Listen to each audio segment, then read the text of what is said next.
छोटा गैस वाला रखता है। जब इतने बड़े में लग गई, छोटा गैस क्या करेगा? हाँ, क्या करेगा, बात तो सही है। बाल्टी में जैसे बालू वालू डाल के अगर पानी वानी लोग थोड़ा सा रखता है, लेकिन उतना बड़ा लगने से कहाँ, उससे कुछ नहीं होगा। जब इतने बड़े को आग लग गई, आपके फायर वो इतना सा सिलेंडर होगा, उसको आग बुझेगी वो ना, या इतनी सी मिट्टी डाल के वो बुझेगी ना। तो आप लोग फिर इतना रिस्क क्यों लेते हो? आपके लोग, आप वो तो यहीं पे रहते होंगे ना, आप कैसे इतना रिस्क ले लेते हो? इनसे पूछते नहीं हो आपकी कि भैया कोई आपकी कोई परमिशन, कोई एनओसी, कोई फायर के इंतजाम, कोई ऐसा वैसा? अभी सब तो नहीं पूछता है लोग। कितने लोग हैं आपके? इसमें तो बहुत लोग। आपके कितने स्टॉल हैं आपके? हमारा स्टॉल कुछ नहीं है, मैं देख रेख करता हूँ इनका। अच्छा, आप देख रेख करते हैं सारा? स्टॉल वाले ये सब लोग हैं अंदर। कितनी हिम्मत होगी उस शख्स में जो जाता है एसपी ऑफिस में और उस एसपी को खरीदने की कोशिश करता है। वो शख्स कितना जिगरे वाला होगा जो गया एसपी ऑफिस में और एक मिठाइयों का कुछ गिफ्ट लेके जाता है, मिठाई पैक करवा के, और साथ में इनवेल्प में करप्शन का, रिश्वत का पैसा भी देता है।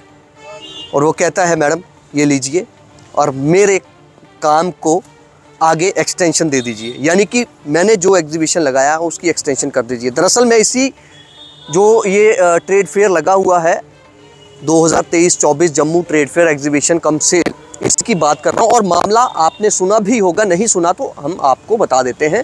दरअसल संजय वोहरा नाम का एक शख्स जो है वो एसपी साउथ के ऑफिस में जाता है, शायद इस ट्रेड फेयर का ऑर्गेनाइज़र है, और वो वहाँ पर जाके ये कहता है कि मैडम ये पैसा लीजिए और मेरे एग्जीबिशन को एक्सटेंशन दे दीजिए।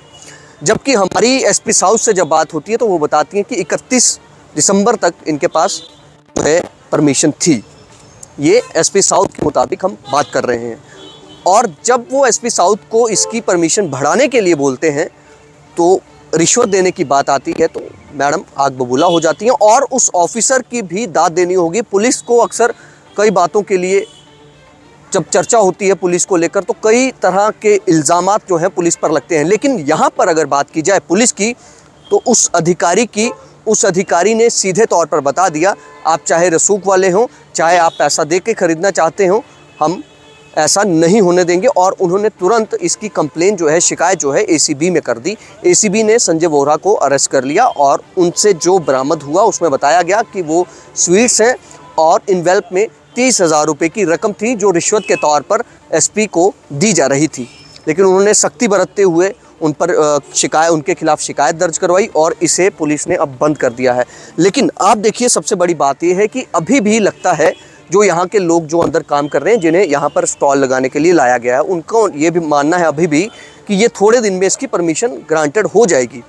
दूसरी तरफ एक वीडियो हम आपको दिखाएंगे, ये वीडियो आप देखिए और समझने की कोशिश करिए कि आखिर यहाँ पर ये जो लग रहा है एग्जीबिशन, ये पहले भी यहाँ पर एक बार आपने देखा था, एक बड़ा हादसा हुआ था, आग लग गई थी।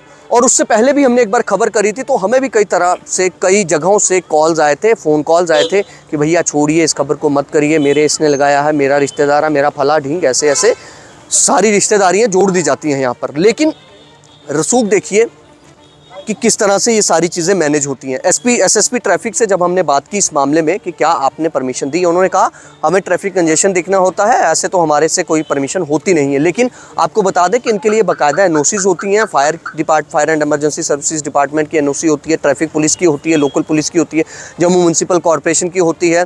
बाकी बात रही जो ग्राउंड है वो जिस भी विभाग का, संबंधित विभाग का होगा, उसकी तरफ से इसे रेंट पर, जो भी उनका रेंट बनता है वो पर डे हो या जितने दिन लगाना उसके हिसाब से वो रहता है। ये वीडियो आप देखेंगे तो आप चौंक जाएंगे कि फायर के नाम पे यहाँ पर क्या कुछ रखा गया है।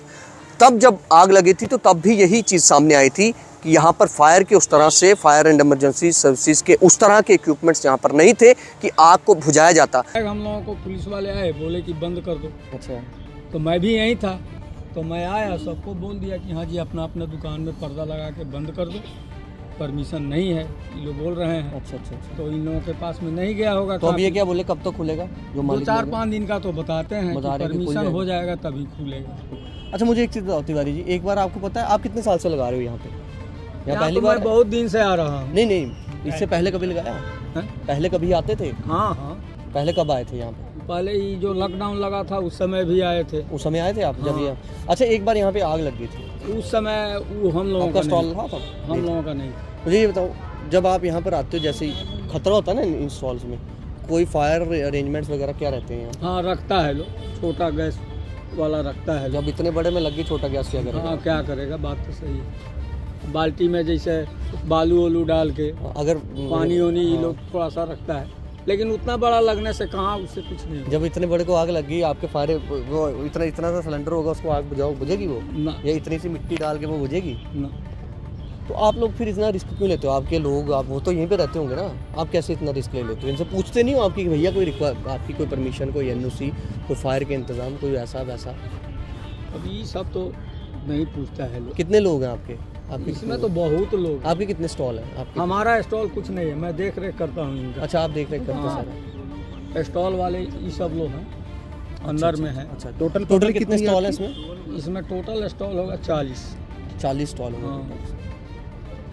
और कितने लोग रह रहे हैं लोग रहते इसमें? इसमें वही 40 वाले में काम करने वाले जितने हैं सब रहते हैं। मतलब 2-2 3-3 भी लगा, हाँ, तो मतलब 100-150 के 300 करीब बंदा होगा यहाँ पे। उनका खाने पीने का इंतजाम? होटल चाहे अपना लोग बनाता भी है, वो अपनी मर्जी है, आप अंदर अपना रूम लिए हुए कि अपना आप बनाता है, खाता है। बनाओगे करोगे। अच्छा, अब आपको बोल रहे हैं कि 3-4 दिन के बाद ही खुलेगा, हाँ। लेकिन आपको भी इतना लगता है कि जो फायर का इंतजाम है वो बड़े लेवल पे होने चाहिए, सिटी के मुताबिक होना चाहिए ना? ठीक है तिवारी जी। तो ये तिवारी जी यहाँ पर देखरेख करते हैं और उन्होंने सीधे तौर पर बताया है कि भैया उस तरह से तो फायर इक्विपमेंट्स नहीं है कि अगर कोई बड़ी आग लग जाए या बड़ा हादसा कोई आग जैसा हो जाए तो वो रोकना, उसको बुझाना उसको मुश्किल हो जाएगा। तो क्या यहाँ पर ईमानदारी से जब एनओसी अगर दी जाती है, अगर तो दी जाती है, देखिए ये एक इन्वेस्टिगेशन का विषय है, अगर एनओसी यहाँ पर इशू की जाती है तो क्या कुछ देखकर इशू की जाती हैं फायर एंड इमरजेंसी सर्विसेज द्वारा, जो डिपार्टमेंट है उसके द्वारा क्या सोच समझकर क्या चीज़ें देखकर यहाँ पर जो परमिशन है वो दी जाती है। दूसरी बड़ी बात ये है कि ये जो हाउसिंग बोर्ड द्वारा ये पार्किंग बनाई गई है गोल मार्केट में, मैं आपको दिखाना चाहूँगा, ये वो पार्किंग है हाउसिंग बोर्ड द्वारा जो बनाई गई है, सिर्फ यही जगह यहाँ पर लॉट रहता है। अब यहाँ पर सबसे बड़ी बात है, जो ये एग्जीबिशन आज बंद है, क्योंकि इसको बंद कर दिया गया है, पुलिस अधीक्षक को जो है रिश्वत देने का मामला जब से सामने आया तो उसके बाद इसे बंद कर दिया गया। ये गाड़ियाँ लोकल लोग जो यहाँ पर जो बाहरी लोग या टूरिस्ट हैं या जो कोई बाहर से जम्मू में आया है, श्रीनगर से या कहीं और से, वो गांधीनगर में शॉपिंग करने आता है अफसर रोड पे, तो ये गाड़ियाँ यहाँ पर पार्किंग होती हैं।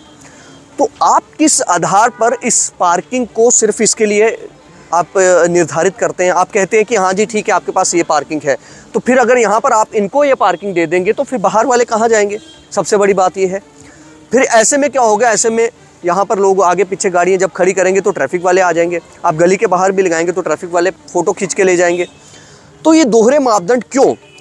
दूसरी सबसे बड़ी बात, अब कुछ सवाल हैं, जब भी यहाँ पर ये एग्जीबिशन लगा है क्या तब ये बिल्कुल नियमों को जो है उन्हें पूरा फुलफिल, जो भी एक तरह से जो इसके लिए कानून बनाया गया है या जो एनओसीज हैं, क्या वो सारी ली गई? अगर ली गई तो उसके मापदंड क्या थे, किस तरह से वो फुलफिल की गई? अगर उस समय आग लगी थी यहाँ पर तो काफ़ी नुकसान हो गया था, तो अगर आज यहाँ पर कोई ऐसा हादसा हो जाता तो उसके लिए किस तरह के इंतज़ाम हो गया? हालांकि मैं आपको ये बता देता हूँ कि इन्होंने ज़रूर कोई उस तरह का एक इंतज़ाम रखा होगा पानी लगा के, लेकिन वो पानी उस तरह से आप इसके आग नहीं बुझा सकते। वो तिवारी जी जो यहाँ पर देखरेख करते हैं उन्होंने भी खुद बताया है कि यहाँ पर उस तरह के इंतज़ाम तो नहीं है, ये हम भी मानते हैं, लेकिन अब खैर कई लोगों का रोज़गार भी चलता है, बात रोज़गार की भी है, वो भी होना चाहिए, लेकिन नियमों को ताक पर रख के या दोहरे मापदंड अपना के क्या इस तरह से रोज़गार देना, क्या कुछ चंद लोगों को फ़ायदा पहुंचाने के लिए जो प्रशासन के अधिकारी या कुछ लोग जो इन्वॉल्व होते हैं उनको भी तो ये पता रहता है किस तरह से वो यहाँ पर ये एग्जीबिशंस लगते हैं, ये जो बड़े बड़े लोग हैं ये यहाँ पर मैनेज करते हैं सारी चीज़ें। एक एग्जीबिशन लगाने वाले एक और हमारे एक युवा हैं, वो उनसे भी बात हो रही थी, वो भी इसी तरह की एग्जीबिशन जम्मू में लगाते हैं।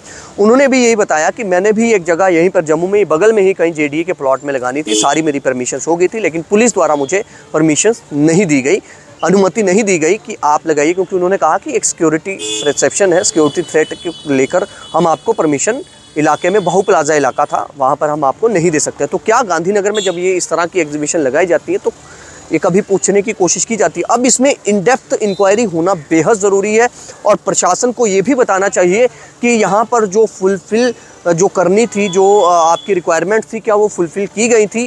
क्योंकि अब तो पूरा मामला एक्सपोज हो गया, जब रिश्वत इतना दम उस शख्स में था कि वो एसपी ऑफिस में जाता है और एसपी को खरीदने की कोशिश करता है। समझ सकते हैं आप, बहुत बड़ी बात है।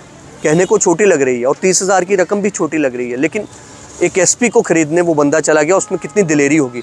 शायद वो इसी तरह से करता आया होगा। ये सवाल हम कर रहे हैं, हम किसी पर कोई आरोप नहीं लगा रहे हैं, ना हम ये कह रहे हैं कि वो ऐसा ही करता रहा होगा या उसने गलत लिया होगा। हम ऐसा बिल्कुल नहीं कह रहे हैं। हम ये कह रहे हैं कि यहाँ पर हो सकता है कुछ गड़बड़ियाँ की गई हों।